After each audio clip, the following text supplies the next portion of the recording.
बिस्मिल्लाहिर्रहमानिर्रहीम। प्यारे बच्चों, अस्सलाम वालेकुम। उम्मीद है कि आप सब खैरियत से होंगे। मैं हूं आपका मुअल्लिम मोहम्मद उसामा अनस।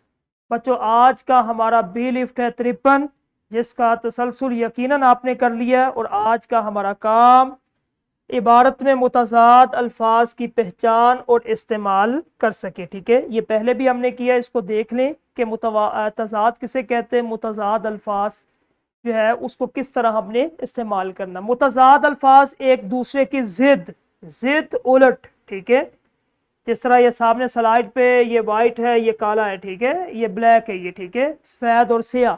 मुतज़ाद अल्फाज से मुराद ऐसे अल्फाज है जो एक दूसरे के उलट हो।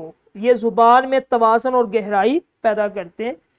जिद का उसूल मुखालिफ सिमत का बहाव। ठीक है, मुखालिफ समत का बहाव, जनूब शमाल। ठीक है, जिस तरह मकनातीस के दूसरे दो सिरे एक दूसरे की जिद होते हैं। मुतज़ाद अल्फाज मानी में बिल्कुल मुखालिफ सिमतों की तरह इशारा करते हैं। जिस तरह मकनातीस एक दूसरे के बिल्कुल मुखालिफ, इसी तरह मुतज़ाद अल्फाज भी। जिस तरह ये सामने आपके, ठीक है, सुस्त तेज। सुस्त के अंदर मिसाल जो है ये सामने साइकिल, और उसके बाद तेज या ट्रेन है। ठीक है, उसके बाद रोना और उसका मुतज़ाद होगा हंसना। ठीक है, उसके बाद ज़ाहरी हालत का तज़ाद काला गोरा। ठीक है, तो एक अहम नुक्ता, हर लफ्ज़ का मुतज़ाद नहीं होता। उर्दू में हर लफ्ज़ की ज़िद नहीं होती। हम अपनी गुफ्तगू में कुछ अल्फाज को उल्ट के तौर पर भी इस्तेमाल करते हैं, लेकिन आम अशिया कोई मुतज़ाद नहीं होता। ठीक है, उर्दू के अल्फाज ये देख लें। सबसे पहले कैफियत या हालत वाले अल्फाज मुतज़ाद मौजूद होते हैं, जिस तरह दिन और रात। आम अशिया जिस तरह कुर्सी, पानी, किताब, इनका कोई मुतज़ाद नहीं होता। ठीक है, आम चीज़ें इस तरह की मिलती जुलती, कलम, किताब, ठीक है, इनके मुतज़ाद नहीं मिलेंगे आपको। ठीक है, जिस तरह ये आज का देख लें, सुस्त जो है इसका मुतज़ाद तेज़ होगा, रफ्तार के पहलू इसका। उसके बाद रोना, इसका मुतज़ाद हंसना है।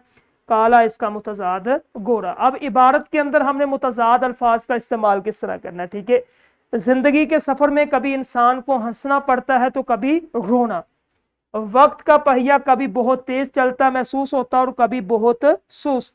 अंधेरे के बाद ही रोशनी की कदर होती है। अब इसमें हंसना, रोना, सुस्त, तेज, अंधेरा, रोशनी, ये मुतज़ाद इस तरह आपने इबारत के अंदर इसको इस्तेमाल करना है। ठीक है, दुनिया तजाद से पहचानी जाती है। अगर तारीकी ना होती तो हम रोशनी को ना पहचान पाते। मुतज़ाद अल्फाज सिर्फ ग्रामर का हिस्सा नहीं, बल्कि हमारी दुनिया को समझने का बेहतरीन जरिया है। ठीक है, तारीकी, रोशनी।